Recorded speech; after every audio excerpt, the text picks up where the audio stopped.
Hello guys! Papakita ko po sa inyo yung naipon naming container na thinner. Ginagamit po ito sa pagpintura ng kabaong. Tignan nyo guys, ang dami na. Minsan po binebenta namin to. Pero ngayon po, i-recycle po muna namin. Gagawin po naming dustpan. Kasi malapit na yung pasukan. Kasi marami pa po ito. Di pa po kami nakakalahati.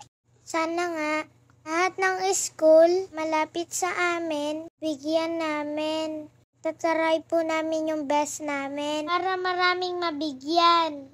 Marami kaming matulungan. Ito pong ginagawa ni Kuya. Inaayos niya po yung gilid para hindi makasugat.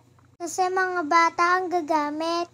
Dapat sigurado na hindi sila masugatan. Ito na po yung mga nagawa. Konti pa lang yan guys. Nag-uumpisa pa lang kami. Marami pa yun nasa shop. Excited na ako mabigay sa mga school. Pero hindi pa ngayon na guys. Kasi tatapusin muna namin lahat.